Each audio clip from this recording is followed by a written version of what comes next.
도쿄전력이 후쿠시마 원전오염수 해양 방류 설비에 시운전에 돌입했습니다. 일본 정부는 현지 어민들을 대상으로 피해 지원 약속과 설득에 나서고 있지만 반발은 거세지고 있습니다. 일본 현지 연결해 알아보겠습니다. 김세호 특파원.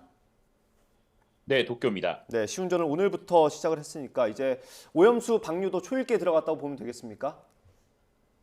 네, 그렇습니다. 도쿄전력은 오염수 방류 설비의 시운전을 오늘 이른 오전부터 시작했다고 밝혔습니다. 방류 설비에 미비점이 있는지를 살피기 위해서라고 설명했는데요. 오염수 방류에 본격 나서기 전 관련 장치들이 실제 상황에서 이상이 없나를 점검하는 겁니다. 오늘부터 시작된 시운전은 2주간 이어지는데 직접 알프스 오염수를 보낼 수는 없는 만큼 담수화 바닷물을 사용해 해저 터널을 통과시켜 원전으로부터 1km 떨어진 앞바다 지점까지 흘려보내는 방식입니다.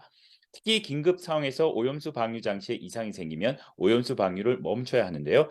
이와 관련한 작동이 제대로 되는지에 대한 점검도 함께 이루어집니다. 도쿄전력은 앞서 지난 6일 원전에서 바다까지 이어진 1km의 해저 터널에 바닷물을 채웠고 이달 말까지 설비 준비를 마무리할 계획입니다. 일본 정부가 연일 현지 어민들에 대한 설득에 나서고 있는데 어민들의 입장이 완강하다고요?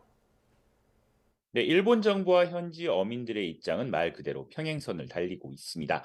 국제원자력기구 IAEA는 원전 오염수 방류와 관련해 최종 보고서를 조만간 발표하는데 특별한 문제가 없으면 일본 정부는 곧바로 방류를 강행할 방침입니다.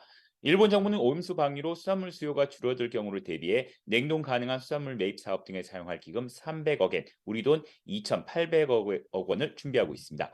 원전 소관 부처의 수장인 니시무라 야스토시 경제산업상은 연일 후쿠시마 현 등 지역 어민 단체장들을 만나 설득에 나서고 있습니다. 니시무라 경제산업상은 후쿠시마 제1원전 폐로를 위해서는 오염수 방류를 피할 수 없다고 밝히고 있습니다.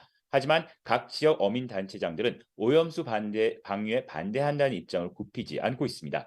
그러면서 도쿄전력이 지난 2015년 관계자의 이해가 없이 오염수를 방류하지 않겠다고 했다며 국가가 책임감을 갖고 대책을 마련해 주기를 바란다고 밝혔습니다. 지금까지 도쿄에서 전해드렸습니다.